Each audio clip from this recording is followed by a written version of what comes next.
সবচাইতে ভয়ঙ্কর অভিজ্ঞতা কোন প্রাণীর জন্য সর্বোচ্চ এবং সবচাইতে ভয়ঙ্কর অভিজ্ঞতা হচ্ছে মৃত্যু। এবং এত ভয়ঙ্কর অভিজ্ঞতা, এই অভিজ্ঞতাটা কারো কাছে শেয়ার করে যাওয়া যায় না। মরার সময় কেউ বলে যেতে পারছিল আমার মরতে এমন লাগছে, কইতে পারছে? কেমন লাগছে বলতে পারে? বলা যায় না। তার আগেই চলে যেতে হয় শৈশব, কৈশোর, যৌবন, বার্ধক্য, প্রৌঢ়ত্ব, হ্যাঁ, বয়সের ছাপ, কালো চুল দাড়ি সাদা হয়ে যাওয়া, দাড়ি চুলের শুভ্রতা, দুর্বলতা। This is the circle of life. ছোট্ট ছিলাম, বড় হলাম, সিঙ্গেল ছিলাম, ডাবল হলাম, তারপরে বাবা হলাম, তারপরে শ্বশুর হলাম, তারপরে নানা হলাম, তারপরে চলে যেতে হবে। This is the circle of life. বিশ্বনবী বললেন আমার উম্মতি মা বাইনা 60 ইলা 70। আমার উম্মতের গড় বয়স হলো 60 থেকে 70। এই উম্মতের গড় বয়স কত? 60 থেকে 70। ওয়া আকাল্লুহুম মাইয়াজুজু জালিক। অল্প কিছু মানুষ আছে যারা 70 এর বেশি হায়াত পায়। এখানে 70 এর বেশি আছেন কারা? হাত তোলেন দেখি তো। কয়জন? একজন, দুইজন, তিনজন। মাশাআল্লাহ, আল্লাহ আরো হায়াত দেখ। আল্লাহ এদেরকে আরো হায়াত দারাজ করুক। চিল্লায় বলেন আমিন। তার মানে আমার উম্মতি মা বাইনা 60 ইলা 70। বিশ্বনবী বললেন এই উম্মতের গড় বয়স 60 থেকে 70, আর 70 এর বেশি হায়াত পাবে। ওয়া আকাল্লুহুম মাইয়াজুজু যালিক।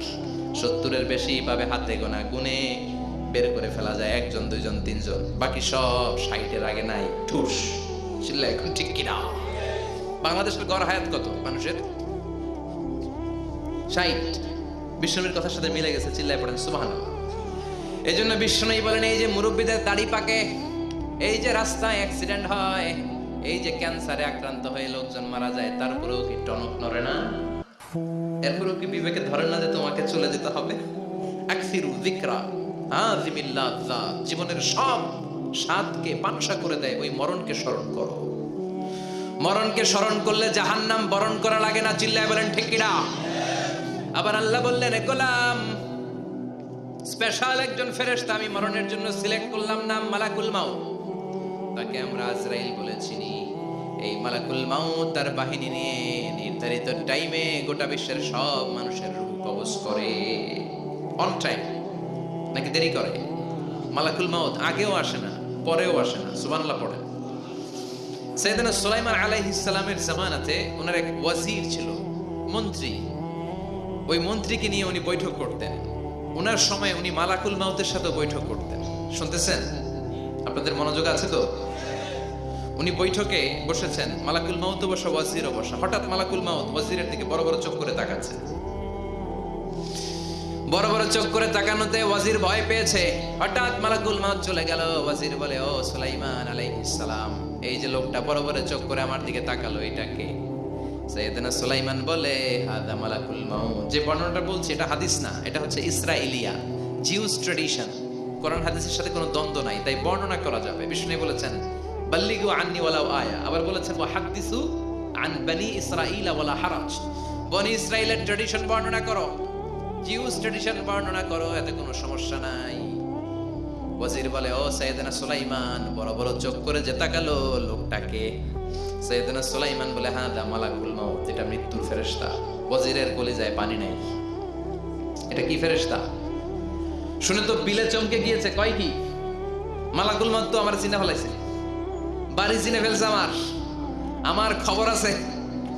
সাইয়েদনা সুলাইমান আলাইহিস সালাম জিনদেরকে দিয়ে কাজ করাতেন, মেঘমালাকে দিয়ে কাজ করাতেন, বিশাল সিংহাসন নিয়ে পৃথিবীর প্রাচ্য থেকে পাশ্চাত্যে ঘুরে বেড়াতেন। সাইয়েদনা সুলাইমানকে ওয়াজির বলে ও সুলাইমান, মেঘমালাকে আদেশ করে দেন আমি আর এই ফিলিস্তিনের ভূখণ্ডে থাকতে চাই না। আকাশের মেঘমালার উপরে আমারে বসিয়ে দেন, আর বলে দেন আমারে নিয়ে যেন আকাশের মেঘমালা হিন্দুস্তানের ওই দূর পর্বতে রেখে আসে। আকসা আল হিন্দ, হিন্দের সবচেয়ে দূরবর্তী জায়গায় যেন আমারে রেখে আসে। সাইয়েদনা সুলাইমান বললেন আকাশের মেঘ যাও, আমার ওয়াজিরকে নিয়ে হিন্দুস্তানের একটা উপদ্বীপে রেখে আসো। রেখে আসা হলো। কিছুক্ষণ পর মালাকুল মাউত সাইয়েদনা সুলাইমানের কাছে হাজির। সাইয়েদনা সুলাইমান বললেন ও মালাকুল মাউত, কই ছিলা? কই একটু আগে হিন্দুস্তান থেকে আপনার ওয়াজিরের রূহ কবজ করে আসছি। সুবহানাল্লাহ পড়েন। এটা আবার কেমন কথা? তুমি ওইখানে গেলা কেন? কয় রব্বুল আলামিন কিছুক্ষণ আগে আমার কাছে পায়গাম পাঠিয়েছে, যাও সাইয়েদনা সুলাইমানের ওয়াজিরের রূহটা কবজ করো। কবজ করার জায়গা হলো হিন্দুস্তানের উপদ্বীপ। কোন জায়গায়? মালাকুল মাউত এসে দেখে সুলাইমান নবীর সাথে মিটিং করে। ওয়াজির কার সাথে মিটিং করে? সুলাইমান নবীর সাথে। কিন্তু ফরমানে লেখা রূহ কবজ করতে হবে কোথায়? হিন্দুস্তানে। সুবহানাল্লাহ কইবেন না? এই জন্য বড় বড় চোখ করে আমি তাকিয়েছি আর মনে মনে ভাবলাম টাইম তো নাই, কারণ মৃত্যু তো অন টাইমে হতে হয়, এখনই ওর রূহ কবজ করতে হবে। কেমন করে ওইখানে যাবে আমি জানি না, আমি আগে চলে যাই। মালাকুল মাউত চলে গেল, যে দেখে ওই জায়গায় ওয়াজিরও হাজির, সাথে সাথে রূহ কবজ করে আল্লাহর কাছে চলে গিয়েছে। পড়েন সুবহানাল্লাহ। এজন্য আল্লাহ বললেন মালাকুল মাউত আমি নির্ধারণ করে দিয়েছি, পৃথিবীর প্রতিটি মানুষ মালাকুল মাউতকে দেখবে, চাক্ষুষ দেখবে, ভালো হলেও দেখবে, খারাপ হলেও দেখবে। কার কথা? ভালো মানুষ যদি হয়, আল্লাহওয়ালা যদি হয়, ইসলাম প্রিয় যদি হয়, ডানপন্থী যদি হয়, মৃত্যুর সময় মালাকুল মাউত আলা সূরাতি শাবিন আলা আহসানি সূরা, একজন যুবকের আকৃতিতে চমৎকার ধবধবে সাদা একটা জুব্বা পরে, জান্নাত থেকে জান্নাতি কাফন নিয়ে, হানুত মিন হানুতিল জান্নাহ, জান্নাতের সুগন্ধি নিয়ে মুমূর্ষু রোগীর মাথার সামনে এসে বসে যায় আর দেহটার ইঙ্গিত করে বলে, ইয়া আইয়াতুহান নাফসুত তাইয়্যিবা, ও পবিত্র আত্মা। আরেক বর্ণনায় এসেছে, ইয়া আইয়াতুহান নাফসুল মুতমাইন্না, ও প্রশান্ত আত্মা, উখরুজি ইলা মাগফিরাতিম মিনাল্লাহ, আল্লাহর ক্ষমার দিকে বের হয়ে আসো। উখরুজি ইলা মাগফিরাতিম মিনাল্লাহি ওয়া রিদওয়ান, আল্লাহর ক্ষমার সন্তুষ্টির দিকে রূহটা বের হয়ে আসো। স্মুথলি বলার সাথে সাথে মুমিনের দেহ থেকে রূহটা বের হয়ে আজরাইলের হাতে চলে যায়। স্মুথলি বলার সাথে সাথে স্বাচ্ছন্দ্যে আনন্দে মুমিনের দেহ থেকে রূহটা সা করে বের হয়ে মালাকুল মাউতের হাতে এসে পড়ে। পড়েন সুবহানাল্লাহ। আল্লাহ এমন মৃত্যু তুমি আমাদের নসিবে রেখে দিও, চিৎকার করে পড়েন আমিন। আর যারা ইসলাম মানে নাই, আর যারা কোরআন মানে নাই, আর যারা দিন কায়েমের আন্দোলন করে নাই, দিনকে ভালোবাসে নাই, বা আমার রামপন্থী ছিল, নাস্তিক ছিল, ইসলাম বিরোধী ছিল, তাদের কাছেও মালাকুল মাউত আসে কি আসে না? চিল্লায়ে বলেন আসে কি আসে না? তাদের কাছেও আসে, কিন্তু আলা সূরাতি আকবাহি রাজুল, একজনের চেহারা যত ভয়ঙ্কর হতে পারে, যত নিকৃষ্ট হতে পারে, এরকম ভয়ঙ্করতম নিকৃষ্ট দুর্গন্ধওয়ালা একটা চেহারা নিয়ে আসে। রিজলাহু ফিল আরদ, পা থাকে জমিনে, রাসুহু ফিস সামা, হাদিসের বর্ণনা, পা দুইটা জমিনে, মাথা আকাশে। এসে ধমক দিয়ে জালিমের মাথার সামনে এসে বলে, ইয়া আইয়াতুহান নাফসুল খাবিসা, হে পাপাত্তা, হে অপবিত্র আত্মা, উখরুজি ইলা সাখাতিল্লাহি ওয়া গাদাবিহি, আল্লাহর রাগের দিকে, আল্লাহর অসন্তুষ্টির দিকে বের হয়ে আয়। মালাকুল মাউতের এই অর্ডার পাওয়ার সাথে সাথে রূহটা কিন্তু বের হয় না। মুমিনের রূহকে ডাক দিলে যেমনি স্মুথলি বের হয়, কাফিরের রূহ এভাবে বের হয় নাকি? কথা বলেন। রূহটা ডানে যায়, ফাতাতাফাররাক, একবার রূহটা ডানে যায়, আবার রূহটা বায়ে যায়, আবার সামনে যায়, পায়ে যায়, হাতের মধ্যে ঢুকে ডানে বায়ে যায়। মালাকুল মাউত আবার ধমক দিয়ে বলে, ইয়া আইয়াতুহান নাফসুল খাবিসা, পাপাত্তা, বের হয়ে আয়। রূহটা আবার ডানে যায়, বায়ে যায়, সামনে যায়, পেছনে যায়। এবার খপাস করে মালাকুল মাউত রূহকে ধরে টান মারে, সারা দেহটা থেকে প্রাণ রস সিক্ত করতে করতে দেহ থেকে রূহটাকে টেনে হিচড়ে বের করে আনে। আর মুমূর্ষু রোগীটা চিৎকার মারতে থাকে। পড়েন না আউযু বিল্লাহ। একটা জীবন্ত ছাগলের চামড়াগুলো জবাই না দিয়ে কেউ যদি টেনে টেনে বের করে, ছাগল জবাই হয় নাই কিন্তু চামড়া এক পাশ থেকে টেনে টেনে টেনে হিচড়ে আপনি গা থেকে বের করলে যত কষ্ট হয়, এর চেয়েও বেশি কষ্ট দিয়ে মালাকুল মাউত বামপন্থী আর কাফেরদের রূহটা দেহ থেকে বের করে আনে। পড়েন না আউযু বিল্লাহ। আমাদের রূহটা যেন আল্লাহ, মুমিনদের রূহ আপনি যেভাবে কবজ করান, ওইভাবে যেন আমাদের রূহটা বের হয়ে আসে। আর জোরে পড়েন আমিন। এজন্য আল্লাহ বললেন, বাল তুসিরুনাল হায়াতাদ দুনিয়া ওয়াল আখিরাতু খায়রুন ওয়া আবকা। পাগলের মতো মোহাচ্ছন্ন হয়ে এই দুনিয়াটার পেছনে ছুটে বেড়াও। এই দুনিয়া আসল নয়, আখিরাত হলো আসল। চিল্লায় বলেন ঠিক কিনা? অস্থির, আমরা ব্যস্ত দুনিয়ার লোভে আর মোহে পড়ে আমাদেরকে যে মরতে হবে, চলে যে যেতে হবে, এটা ভাবার সময় আমাদের নাই। চিল্লাই কর ঠিক কিনা? এজন্য বলা হয় মুতু ক্বাবলান তামুতু, মরার আগে একবার মরো। হাসিবু ক্বাবলান তুহাসাবু আলাইক, তোমার হিসাব কিয়ামতের দিন করার আগে তুমি তোমার হিসাব করো। জীবনে কি কি পাপ করেছি আমি জানি, আমার চেয়ে ভালো কেউ জানে না। চিল্লায় বলেন ঠিক কিনা? কি কি অন্যায় করেছি আমার হৃদয়ের মধ্যে কথাগুলো আছে না নাই? পৃথিবীর কেউ না জানলেও আমি জানি কি জানি না। এজন্য হাসিবু ক্বাবলা আন তুহাসাবু আলাইক, তোমার হিসাব বসার আগে নিজে হিসাব করো কি কি করলা। আসল মরণের দিন শটান হয়ে তো শুয়ে পড়ো ভাই, মরার আগে আরেকবার মরো। মরার আগে আরেকবার কি করবেন? কথা বলেন, মরার আগে কি করতে হবে? হঠাৎ একদিন বিছানায় শটান হয়ে শুয়ে যান, চক্ষুটা বন্ধ করেন, ভাবেন মরে গিয়েছেন। এই তো মালাকুল মাউত চলে এসে রুহটা নিয়ে গেল। আত্মীয় স্বজন চিৎকার চেঁচামেচি শুরু করে দিল, কান্নার রোল পড়ে গেল চারদিকে। মাইকের মধ্য দিয়ে, মসজিদের মাইকে অ্যানাউন্স হয়, অমুক এলাকার নিবাসী অমুক ভাই আমাদের মধ্যে দুনিয়ায় নাই, তার জানাজা হবে এশার নামাজের পর। সবাই এসে রুহের মাগফিরাত করেন। সবাই আপনারে দেখতে আসবে, কেঁদে কেঁদে লোকজন আপনারে কবর দিতে আসবে। চিল্লায় বলেন ঠিক কি না? কেঁদে কেঁদে সবাই আসবে, দেখার জন্য আসবে। ছেলেগুলো কাঁদবে, স্ত্রী কাঁদবে, বাবা মা কাঁদবে, বন্ধু বান্ধব কাঁদবে। আর ঘরের মধ্যে রাখা হবে না। এবার আপনাকে গোসল দেওয়ার পালা। চক্ষু বন্ধ করে চিন্তার দরকার আছে না নাই? একটু চোখটা বন্ধ করে ভাবেন, আপনাকে গোসল দেয়া হবে, জামাগুলো খোলা হবে। এত টাকা দিয়ে যে দামি গোসলখানা টাইলস লাগিয়ে ঘরে বানালেন, আপনার শেষ গোসলটা কি ওই দামি গোসলখানায় হবে? লাশ যেখানে ধোয়া হয় ওই জায়গায় ধোয়া হবে। আপনাকে কাফন পরানো হবে। আপনার কলিজার টুকরা ছোট বাচ্চাটারে বলা হবে, আব্বু দেখে যাও, তোমার বাবারে শেষবারের মতো দেখো। আপনার বাবা মা শেষবারের মতো একটা নজর দিয়ে আপনার চেহারাটা দেখে নিবে।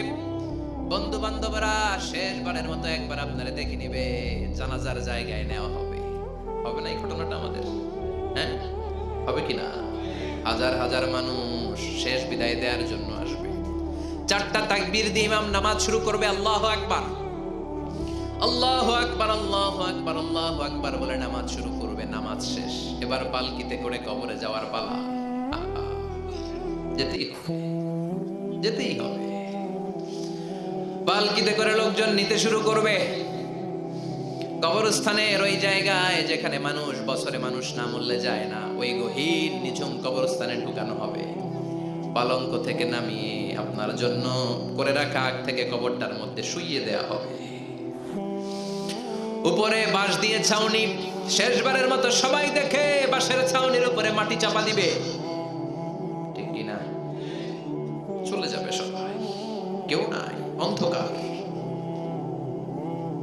শুধু অন্ধকার। এই অন্ধকার যেন শেষ হতে চায় না। এই ঘটনা ঘটবে না আমাদের? কথা বলেন, ঘটবে কিনা? এজন্য মরার আগে এগুলো চিন্তার দরকার আছে না নাই? মরার আগে আরেকবার মরার দরকার আছে না নাই? এজন্য রব্বুল আলামিন বলেন, বাল তুসিরুনাল হায়াতাদ দুনিয়া ওয়াল আখিরাতু খায়রুন ওয়া আবকা। এই দুনিয়ার জীবনটাকে তোমরা আসল জীবন মনে করো, এটা আসল জীবন নয়। আসল জীবন হলো কবরের জীবন। চিল্লায় বলেন ঠিক কিনা?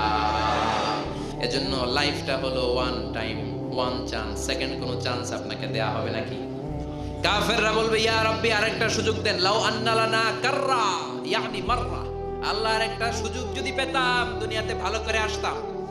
আল্লাহ বলবেন, ইন্নাহা কালিমাতুন কাইলুহা, এটা শুধু তাদের মুখের কথা। তাদেরকে আবার সুযোগ দিলেও তারা কিচ্ছু করবে না। চিল্লায় এখন ঠিক কিনা? এজন্য একটা চান্স আমরা পেয়েছি, এই দুনিয়ার ওয়ান চান্সে আমরা ভয় পাবো একজনকে। চিল্লায় বলেন তিনি কে? এজন্য যেতে আমাদেরকে হবে। এই মরণ থেকে পালানোর কোনো সুযোগ কেউ পালাতে পারে নাই। এই মরণ হলো আখিরাতের প্রবেশদ্বার। মরণ নামক পালকিতে চড়ে আমরা কবরের ভেতরে ঢুকি। মরণ হলো প্রথম পর্ব, কবর হলো দ্বিতীয় পর্ব। জোরে কোন ঠিক কিনা? এজন্য বিশ্বনবী বললেন, আল কবর রাউদাতুম মিন রিয়াদিল জান্নাহ আও হুফরাতুম মিন হুফারিন নার। কবর হলো কারো জন্য জান্নাতের বাগান, কারো জন্য জাহান্নামের গর্ত। আমরা বলি, আল্লাহ আমাদের কবরটারে জান্নাতের বাগান বানাও। আরো জোরে পড়েন আমিন। আবার বিশ্বনবী বললেন, ইন্নাল কবরা আউয়াল মানজিল মিন মানাজিলিল আখিরাহ। কবর হলো আখিরাতের মানজিলগুলোর প্রথম মানজিল।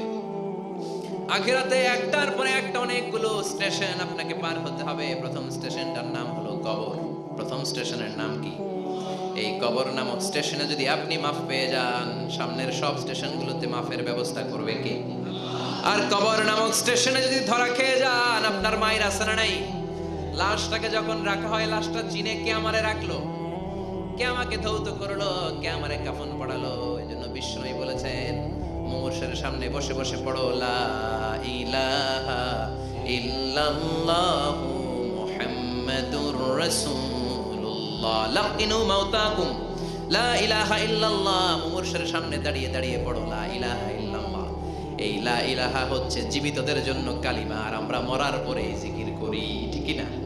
আমাদের দেশের অনেক জায়গায় লাশ নিয়ে কবরে যাওয়ার সময় লা ইলাহা পড়ে না। না, এটা আগের জিকির, মরার আগের জিকির। মরার আগে আপনাকে অ্যানাউন্সমেন্ট দিতে হবে আল্লাহ ছাড়া কোনো ইলাহ নাই, বিশ্বনবী হচ্ছেন শেষ নবী এবং রাসূল। চিল্লায়ে বলেন ঠিক কি না?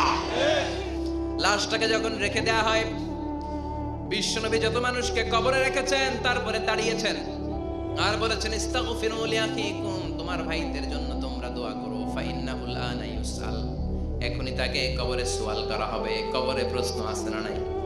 কথা বলেন। বিশ্বনবী খাদিজাতুল কুবরা, ওনার প্রথম স্ত্রী খাদিজাতুল কুবরা তাহেরাকে কবরের মধ্যে রেখে দিয়ে কাঁদতে শুরু করলেন, চোখের পানি ছেড়ে অনেক দোয়া করলেন।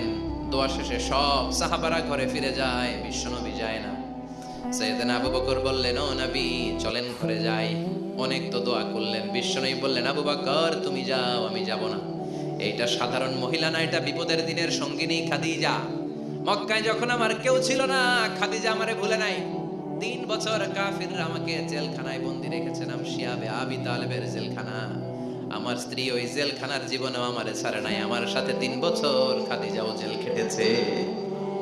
এই একটাই মহিলা, যেই মহিলাকে আল্লাহ আরশের উপর থেকে সালাম দিয়েছে, মহিলাটার নাম খাদিজা। আল্লাহু আকবার। আমার সব সন্তান আল্লাহ খাদিজার পেট থেকে দিয়েছে। ফাতিমাতুজ জোহরা খাদিজার মেয়ে, জাইনাব খাদিজার মেয়ে, উম্মে কুলসুম খাদিজার মেয়ে, রুকাইয়া খাদিজার মেয়ে, আবুল কাসেম বিশ্বনবীর ছেলে খাদিজার ছেলে, আব্দুল্লাহ যাকে তাইয়্যিব এবং তাহের নামে আমরা চিনি, সেও খাদিজার ছেলে। সুবহানাল্লাহ। ও আবু বকর, আমার এই কলিজার টুকরা প্রিয়তমা খাদিজারে রেখে দিয়ে কেমনে বাসায় যায়? তুমি যাও, আমি দাঁড়িয়ে থাকবো। এখনই মুনকার নাকির এসে খাদিজারে প্রশ্ন করবে, আমি দেখবো খাদিজা উত্তর দিতে পারে কিনা। আর প্রশ্নের উত্তরে যদি ভুল করে ফেলে, কবরের উপর থেকে আমি নিজে প্রশ্নের উত্তর দিয়ে দেব।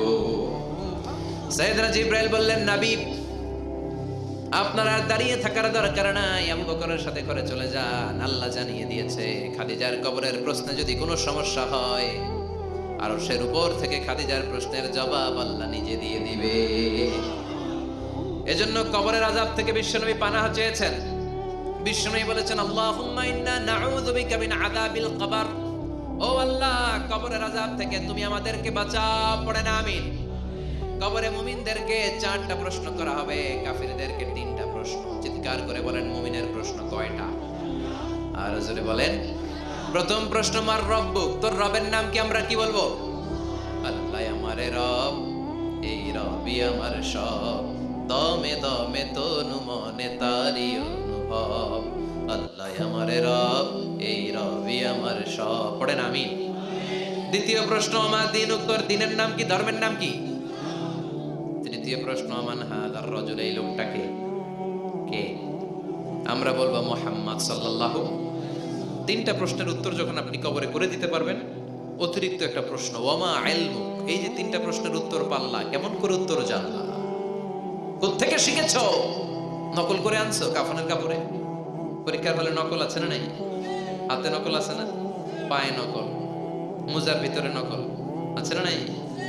মোবাইলে নকল আছে না নাই? নকল থেকে আল্লাহ তুমি বাঁচাও। আরো আসতে কোন আমি।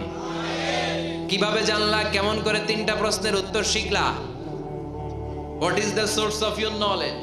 তথ্যসূত্র কি? আপনাকে বলতে হবে আমি যেই কিতাবটা থেকে শিখেছি কিতাবটার নাম কি। চিল্লায় বলেন কি না? এই কিতাবটা হলো কোরআন। আপনাকে বলতে হবে কোরআন থেকে আমি শিখেছি, বিশ্বনবীর হাদিস থেকে আমি শিখেছি। 4টা প্রশ্নের উত্তর যখন পারবেন, ফেরেশতারা বলবে আহলান সাহলান, খুশ আমদেদ, কংগ্রাচুলেশন, বাহ বাহ, তুমি তো চমৎকার পেরেছো। ফায়ুফসাহু লাহু কবরুহু 70 যিরাআন, মুমিন বান্দার কবরটা 70 হাত লম্বা করে দেয়া হবে। ইফতাহু লাহু বাবুন ইলাল জান্নাহ, জান্নাতের দিকে তার কবর থেকে একটা দরজা বানিয়ে দেয়া হবে। জান্নাতের সুঘ্রাণ ঠান্ডা বাতাস এসে তার কবরের ভিতরে ঢুকতে শুরু করবে। ইউলবাসু লিবাস মিন আহলিল জান্নাহ, জান্নাতীদের পোশাক তার গায়ের মধ্যে পরিয়ে দেয়া হবে। আল্লাহু আকবার। আর বলা হবে নাম কানাউমিল আরুস, বাসর রাতে বর যেমনি কনেকে নিয়ে ঘুমিয়ে যায়, তুমিও একটা ঘুম দাও। আলহামদুলিল্লাহ পড়ে মুমিন বান্দা আনন্দের একটা ঘুম দিবে। ইসরাফিলের সিংগার আওয়াজ ছাড়া পৃথিবীর কোনো কিছুই তার এই ঘুম ভাঙতে পারবে না। আল্লাহ আমরাও যেন সেদিন কবর একটা মজার ঘুম দিতে পারি, তুমি তৌফিক দাও। জোরে বলেন আমিন। এবার বামপন্থী নাস্তিক আর কাফেরদের পালা, ইসলাম বিদ্বেষীদের পালা, আলেম ওলামাদের শত্রুদের পালা, ইসলামকে যারা বিজয়ী শক্তি হিসেবে মানতে পারে নাই তাদের পালা। চিল্লায় কোন ঠিক কিনা? ওদেরকেও একই প্রশ্ন, রব কে? ওরা বলবে আমি জানি না।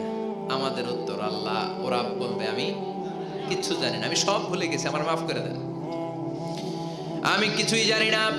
তবে আমি ইসলাম বিরোধীদের সাথে চলতাম, যারা ইসলাম রে পাশ দিত আমি তাদের সাথে স্লোগান দিতাম। এরকম ডাকাইত আছে না নাই? দ্বিতীয় প্রশ্ন, মা দিন, তোমার ধর্মের নাম কি? কয় আমার ধর্ম নাই, আমার ধর্ম কর্ম নাই, আমি খালি দুনিয়াকে মজা লেলো, দুনিয়া তোমারই হ্যায়, আমি খালি তুম্মা চলে তুম। আছে না নাই? আমি শুধু মৌজ মাস্তিতে ব্যস্ত ছিলাম, আমার দুনিয়া নাই, দিন নাই, আখেরাত নাই, রবকে আমি জানি না, ধর্মকে জানি না।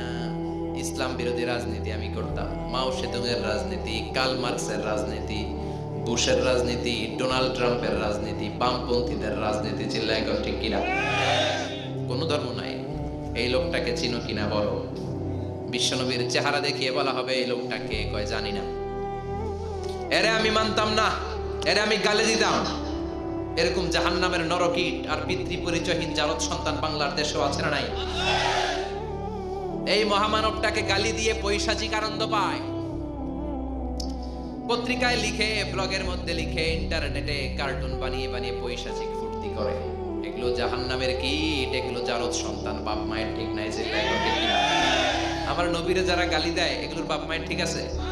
এগুলোর কোনো গোড়া আছে? এগুলোর কোনো শেকড় আছে?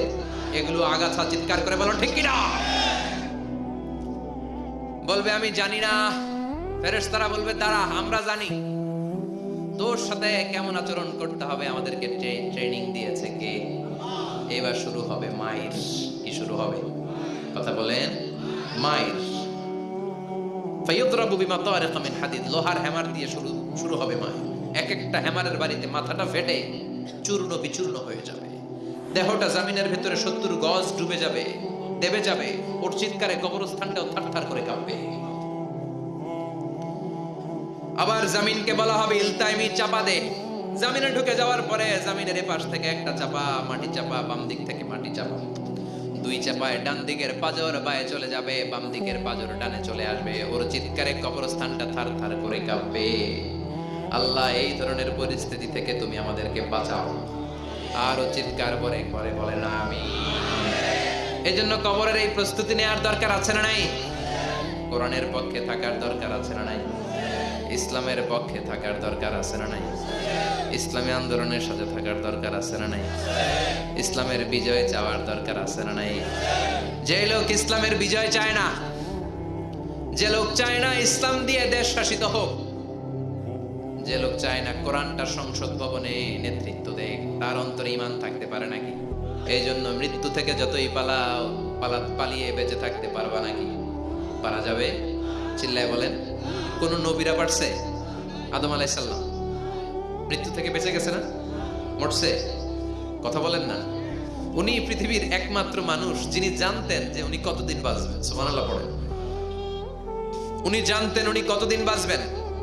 কেন আল্লাহ জানালেন? এর কারণ মৃত্যু কি এটা উনি জানেই না, কেমনে মরে দেখেই নাই, কষ্ট কি জানে না। আমরা আমাদের দাদাকে মরতে দেখেছি, বাবাকে মরতে দেখেছি, মামাকে মরতে দেখেছি, মরণের কত কষ্ট আমরা দেখি। এজন্য ভয় আছে না নাই? আদম আলাইহিস সালামের দাদা আছে নাকি? বাবা, মামা, খালু, শালা আছে নাই? এজন্য মৃত্যু যে কেমন এটা উনি জানতেন না। এজন্য আল্লাহ জানিয়ে দিলেন, আদম পৃথিবীতে তুমি 1000 বছর বাঁচবে। আলফু সানা, লাম্মা খালাকাল্লাহু আদামা ওয়া কানা তুলুহু 60 যিরাআন। বুখারীর বর্ণনা, সাইয়েদনা আদম আলাইহিস সালামকে বানানোর পরে আল্লাহ 60 হাত লম্বা বানালেন। কয় হাত? জোরে বলেন, আরো জোরে। 60 হাত লম্বা। এরপরে ওনার ঔরসে পৃথিবীতে যত নারী আসবে, পুরুষ আসবে রূহের জগতে, সবগুলো রূহকে বসিয়ে দিলেন বৈঠকে। সুবহানাল্লাহ। বিশাল কনফারেন্স রুম। আমরাও ছিলাম না? আমাদের রূহটাও ছিল। সাইয়েদনা আদম বললেন, আল্লাহ এরা কারা? আল্লাহ বললেন, আদম এগুলো সব তোমার সন্তান। সাইয়েদনা আদম অবাক দৃষ্টিতে, অপলক নয়নে নিজের সন্তানদের রূহগুলো দেখতেছিলেন। দেখতে দেখতে হঠাৎ একটা রূহকে ভালো লেগে গেল। বললেন, আল্লাহ এটা কার রূহ? আল্লাহ বললেন, এটা দাউদ আলাইহিস সালামের রূহ। পড়েন সুবহানাল্লাহ। আল্লাহ এটাকে দেখতে বড় ভালো লাগে, কার রূহ? এটা তোমার ছেলে নবী হবে, নবী দাউদের রূহ। কাম উমরু, আল্লাহ দুনিয়াতে সে কয়দিন বাঁচবে? আল্লাহ বললেন, 40 সানা, 40 বছর। কয় বছর? সবাই বলেন, কয় বছর? 40 বছর। সাইয়েদনা আদম বললেন, মাবুদ আমার এত সুন্দর কলিজার টুকরা সন্তান দাউদ আলাইহিস সালামকে দুনিয়াতে মাত্র 40 বছর আপনি কেন দিলেন? আল্লাহ প্রথম মানুষ এবং নবী হিসেবে আপনার কাছে ফরিয়াদ করি, আমার ছেলে দাউদের বয়স বাড়ায়া দেন। আল্লাহ কয়, না, হাদা কদ কুতিবা, এটা লেখা হয়ে গেছে। রুফিআতিল আকলাম ওয়া জাফফাতিস সুহুফ, লিখে ফেলছি, কলম শুকায় গেছে, কালি শুকায় গেছে, এটা চেঞ্জ করা যাবে? সাইয়েদনা আদম বললেন, আল্লাহ আমি বাঁচবো কয় বছর? কয় তুমি থাকবা কয় বছর? আলফু সানা, 1000 বছর। মনে আছে? আল্লাহ আমার 1000 বছরের দরকার নাই, আমি আমার 1000 বছর থেকে 60 বছর আমার ছেলে দাউদরে আমি দিয়ে দিলাম। আদম আলাইহিস সালামের 1000 বছর থেকে 60 বছর যদি দান করে দেয়, ওনার আর কত রইল? 940। আর 60 বছর যদি দাউদ নবীর 40 বছরের সাথে যোগ দেওয়া হয়, উনি পেলেন কয় বছর? 100। সাইয়েদনা আদম পৃথিবীতে আসলেন, এসে থাকতে শুরু করলেন। দিন গড়িয়ে রাত আসে, মাস গড়িয়ে বছর আসে, বছর যায় বছর আসে। ঠিক 940 বছর পর মালাকুল মাউত আদম আলাইহিস সালামের কাছে আসলেন। বললেন, আনা মালাকুল মাউত উকিলা বিকুম, আপনাদের জন্য আল্লাহ আমাকে বানিয়েছে রূহ কবজ করতে। ও আদম, আবুল বাশার, পৃথিবীর প্রথম মানব, প্রথম নবী, আপনার সময় শেষ, রেডি হন। কি হন? খেলা শুরু হয়। এখনই রূহ কবজ করে নিয়ে যাব। সাইয়েদনা আদম বলে, এখন আসছো কেন? আমার আরো 60 বছর বাকি আছে। মালাকুল মাউত বলে, না, আপনি রূহের জগতে আল্লাহর কাছে আপনার সন্তান দাউদকে কয় বছর দিয়েছিলেন? 60 বছরের জন্য 940 বছর আপনার জন্য লেখা। আমি এখন আপনার রূহ কবজ করতে চাই। সাইয়েদনা আদম বলে, আমি মানি না, আমি কাউকে দেই নাই। 60 বছর আমি দেই নাই, আমি আরো বাঁচবো, আমি আরো বাঁচবো, 60 বছর আমি বাঁচবো, আমি কি দেইটাই নাই। মিয়া যাও। মালাকুল মাউত আল্লাহর যে বলে, আল্লাহ দেয় নাই বলে। আসলে ভুলে গেছে। আসলে আফাতুল ইলমি আন নিসিয়ান, মানুষ ভুলে যায়, মানুষ বড্ড ভুলে যায়। আমরা অনেক সময় খাইয়াও কই খাই নাই। অনেক কিছু আপনি দিছিলেন কিন্তু ভুলে যাই। গলার নিচ দিয়ে নামার পরে কই তুমি কিচ্ছু দাও নাই। আছে না নাই? নাসিয়া আদম ফানাসিয়া বানু, আদম আলাইহিস সালাম ভুলে গেছেন, তাই আমরাও ভুল করি, ঠিক কি না? এজন্য আমাদের নেতারাও বলে এটা দেব ওটা দেব, নির্বাচনের পর সব ভুলে যায়। আছে না নাই? ওই যে আদম আলাইহিস সালাম বলছে, আমরাও ভুলে যাই। ওনাদের দোষ কি? ভুলে যায়, বেমালুম ভুলে যায়। আল্লাহ বললেন, মালাকুল মাউত আর জোরাজুরি করো না। 940 নয়, ঠিক 1000 বছর পরে আদমের কাছে যাবা। আমি আমার আদমের ভাগ্যে এই জিনিসটাই রেখে দিয়েছিলাম রে মালাকুল মাউত। আমি আগ থেকে এটাই রেখেছি। আমি জানতাম সে ভুলে যাবে। চিল্লা এখন সুবহানাল্লাহ। তার মানে পৃথিবীর সবচাইতে লম্বা মানুষ, 60 হাত লম্বা, এত শক্তিশালী আদম আলাইহিস সালাম শ্রীলঙ্কাতে প্রথম নেমেছিলেন। 1 লাফ দিলে আদা মাইল চলে যেতেন। সুবহানাল্লাহ। কি লম্বা মানুষ! থাকতে পারছে? কথা নাই। ঘুমে ধরছে?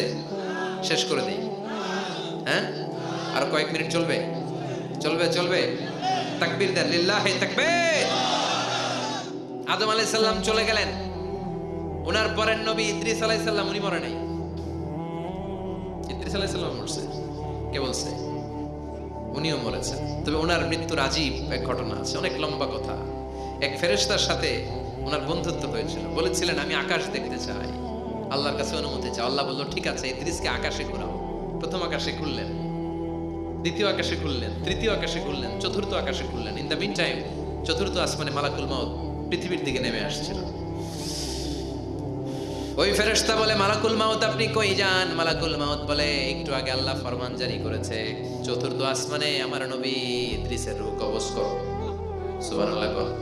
আমি বললাম আল্লাহ আপনার পাঠানো নবী সাইয়েদনা ইদ্রিস থাকে দুনিয়ায় চতুর্থ আসমানে পামু কই? আল্লাহ কয় কথা নাই দৌড় দে। আমি দৌড় দিলাম, এসে দেখি ইদ্রিস আলাইহিস সালাম এখানে রেডি। সুবহানাল্লাহ। ওয়া রাফা'নাহু মাকানান আলিয়্যা। ইদ্রিস আলাইহিস সালামের রূহ কবজ দুনিয়ায় হয় না, চতুর্থ আকাশের মধ্যে হয়েছে। একটু চিৎকার করে পড়বেন সুবহানাল্লাহ। এরপরে সুলাইমান আলাইহিস সালাম, উনি তো মরে নাই, মরছে। উনি জিন চালাইতো, উনিও মরবে। শক্তিশালী একজন নবী ছিল। উনি মালাকুল মাউতকে বলেছিলেন মালাকুল মাউত আমার মৃত্যুর সুয়াইয়া সামান্য কিছু আগে আমারে বইলো, আমার একটা কাজ আছে। মালাকুল মাউত মৃত্যুর কিছু সময় আগে এসে বলল সুলাইমান টাইম ইজ আপ, সময় শেষ, অল্প কিছু সময় বাকি, কি করবেন করেন। সাইয়েদনা সুলাইমান জিনদেরকে ডাকলো, ও জিনেরা বিশাল একটা প্রজেক্ট আছে, প্রজেক্টে কাজ শুরু করো। আর কিছু জিনকে বলল চারদিকে গ্লাস ফিটিং করা একটা রুম বানাও। সাইয়েদনা সুলাইমান আলাইহিস সালাম গ্লাস ফিটিং করা রুমের ভেতরে ঢুকলেন। এই রুমে ঢোকার দরজা নাই, হাতে একটা লাঠি নিলেন। কি নিলেন? লাঠির মধ্যে ভর করে দাঁড়িয়ে রইলেন আর জিনদের দিকে তাকিয়ে রইলেন। জিনেরা এত বদমাশ ছিল, সাইয়েদনা সুলাইমান দাঁড়িয়ে না থাকলে কাজ করতো না। ছিল ফাঁকিবাজ, কি ছিল?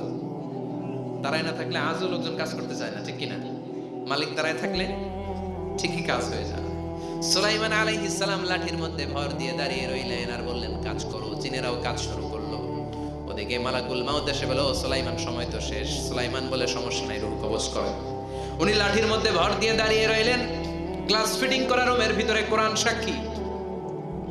মালাকুল মাউত ওইভাবে লাঠিতে ভর দেওয়া অবস্থায়, দাঁড়ানো অবস্থায় সাইয়েদনা সুলাইমান আলাইহিস সালামের রূহ কবজ করে নিলেন।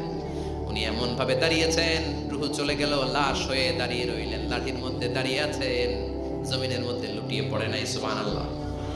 জিনগুলো দূর থেকে ভাবলো বস তো দাঁড়ায় আছে। কে দাঁড়ায় আছে?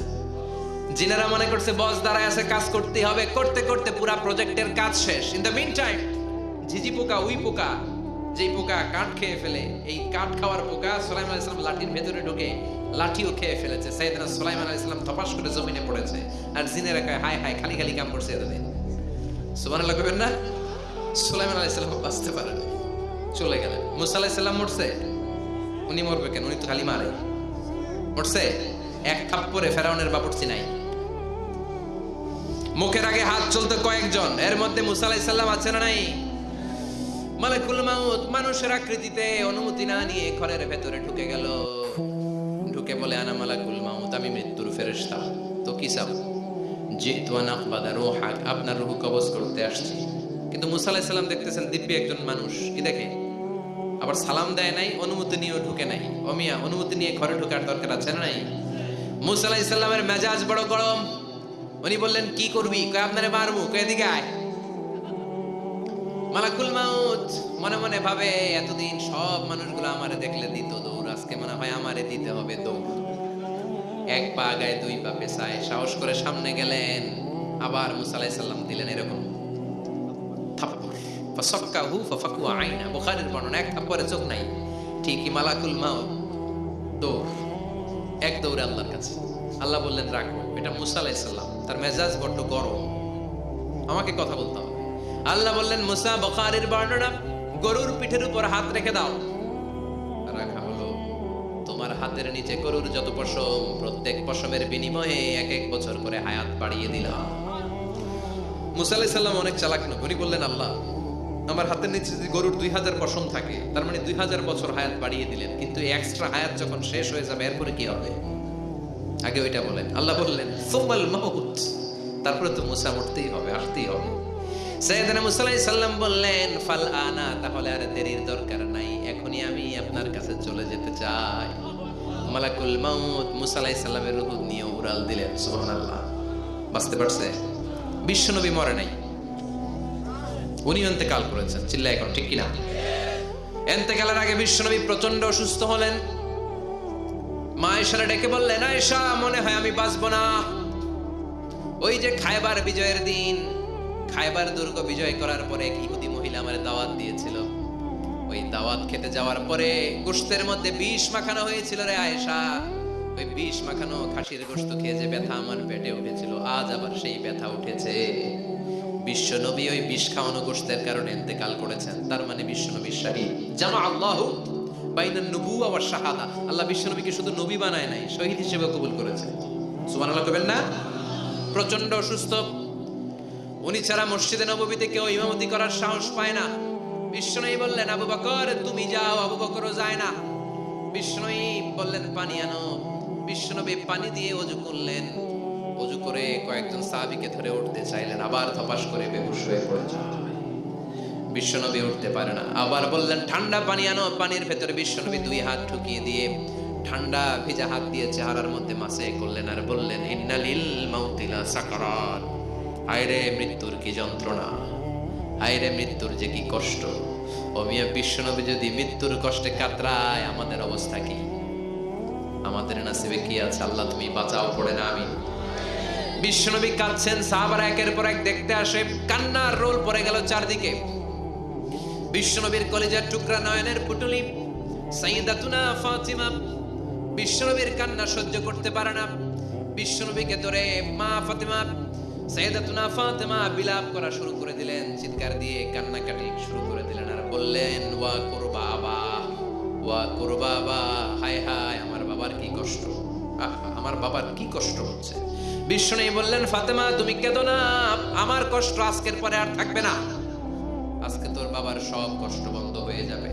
কি যেন কানে কানে বললেন, ফাতেমা আরো কেঁদে দিল, আবার কানে কানে কি যেন বললেন, ফাতেমা হেসে দিল।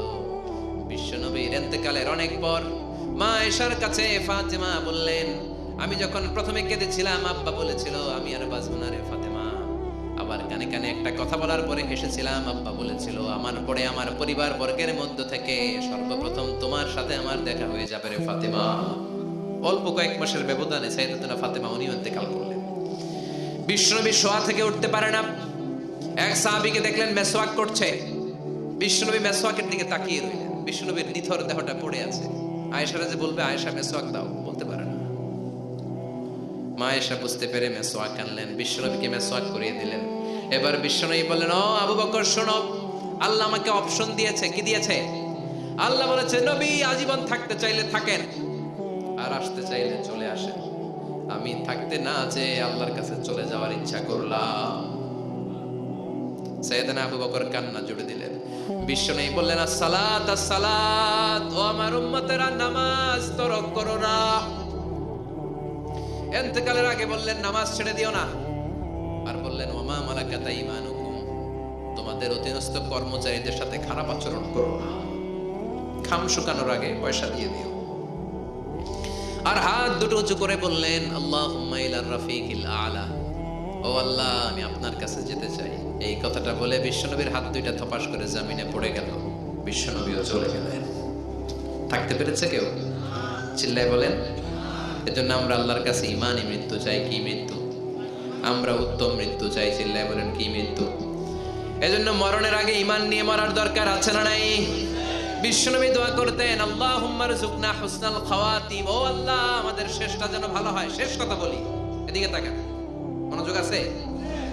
বলতেন আল্লাহুম্মা রযুকনা হুসনাল খাওয়াতিম, ও আল্লাহ আপনি আমাদেরকে ঈমানের মৃত্যু দেন, আমাদের শেষটা ভালো করেন। কারণ সব ভালো তার শেষ ভালো। জানেন না এটা আপনারা? সব ভালো তার শেষ ভালো। আজীবন ইসলামের পক্ষে, আজীবন নামাজি মুত্তাকি, মরার আগে কাফের হয়ে মরে, এরকম আছে না নাই? মরার আগে শাহবাগের মঞ্চে উঠে ভাষণ দেয় ভাইয়েরা আমার, আছে না নাই? আবার আজীবন কাফের, ইসলামের বিরোধী, ইন্তেকালের আগে কালিমা পড়ে সব মাফ করায়, আছে না নাই? বিশ্বনবীর শ্বশুর আবু সুফিয়ান, নাম শুনছেন? বদরের যুদ্ধে বিশ্বনবীর বিরুদ্ধে, মক্কায় বিশ্বনবীরে ঘুমাতে দেয় নাই, উহুদের যুদ্ধে বিশ্বনবীর সাথে ফাইট, খন্দকের যুদ্ধে বিশ্বনবীর সাথে মারামারি, আহজাবের যুদ্ধে কিলাকিলি, সারাটা জীবন বিশ্বনবীর সাথে মারামারি, মক্কা বিজয় কালিমা পড়ে মুসলমান হয়েছে। গোটা জীবনে যা অন্যায় করেছে সব মাফ করে দিয়েছে কে? এজন্য আমরা আল্লাহরে বলি আল্লাহ কালিমাটা পড়তে পড়তে যেন আমরা মরতে পারি, চিৎকার করে পড়ে না আমিন।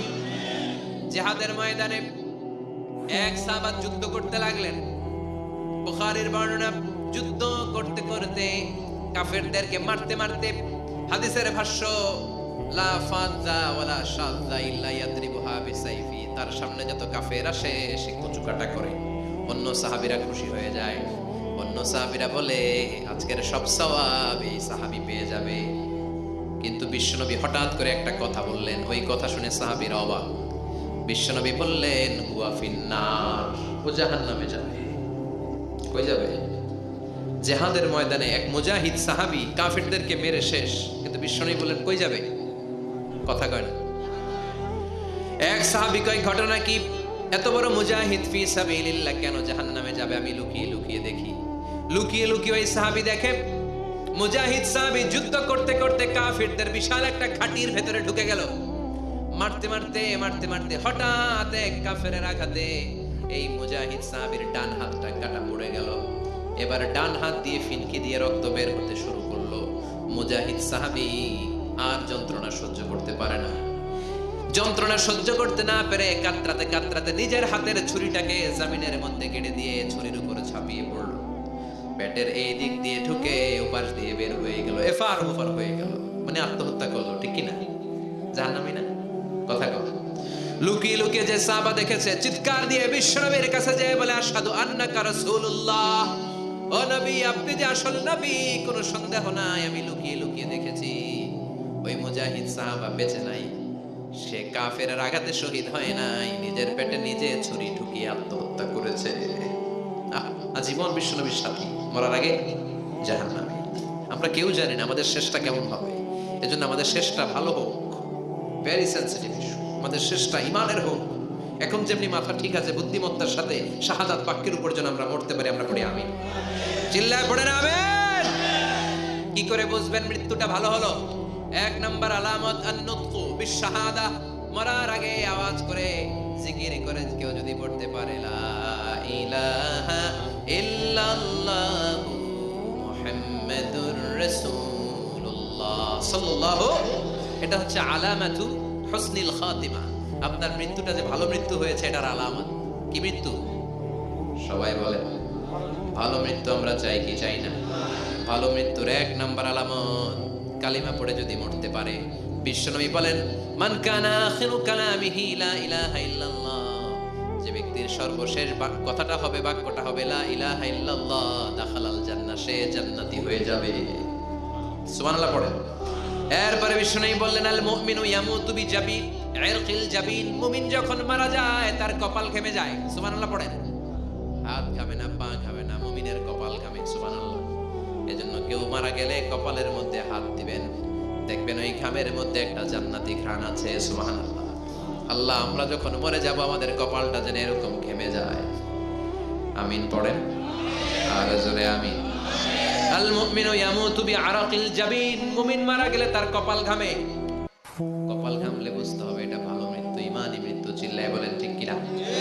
এরপরে বিশ্বনবী বললেন ফি লাইলাতিল জুমা, জুমার রাতে যদি মরে, আও ফি শাহরি রমাদান, কিংবা রমজান মাসে যদি মরে, আও ফি সাফারিল হজ, কিংবা হজের সফরে যদি মরে। বাংলার জমিন থেকে অনেক হাজিরা হজ করতে যায়, অনেকে ওইখানে যে আরাফাতের ময়দানেও মারা যায়, এরকম হাজি আছে না নাই? খুশনসিব, এটা খুশনসিব। আলহামদুলিল্লাহ পড়েন। এরপরে বিশ্বনবী বললেন মাউতুশ শাহাদা, আল্লাহর রাস্তায় জিহাদ করে কালেমার বাণীকে উপরে তুলে ধরার জন্য কেউ যদি শাহাদাতের বাণী, শাহাদাতের পেয়ালা পান করে, শাহাদাতের মৃত্যুর চাইতে ভালো মৃত্যু আর হতে পারে? শাহাদাতের মৃত্যুর চাইতে শ্রেষ্ঠ মৃত্যু আছে নাকি? কথা বলেন। আমরা শহীদ হতে চাই কি চাই না? শাহাদাতের তামান্না যেই মুমিনের অন্তর নাই, অন্তরের ভেতরে নাই, ওই লোক কি মুমিন হতে পারে নাকি? মান সাআলাল্লাহ শাহাদা, বিশ্বনবী ফরমান যে ব্যক্তি আল্লাহর কাছে শাহাদাতের মৃত্যু চায়, বাল্লাগাহুল্লাহু মানাজিলাশ শুহাদা ওয়া ইন মাতা আলা ফিরাশিহি, কেউ যদি আল্লাহর কাছে শাহাদাত অন্তর থেকে কামনা করে, রব্বুল আলামিন ওই ব্যক্তিকে শাহাদাতের মর্যাদায় নিয়ে যাবেন, যদিও সে বিছানায় পড়ে পড়ে মারা যায়। বিছানায় পড়ে মারা গেছেন, কিন্তু অন্তরে কামনা ছিল আল্লাহ আমারে তুমি শহীদ হিসেবে কবুল করো, শহীদদের কাতারে আপনারা দাঁড় করায় দিবে কে?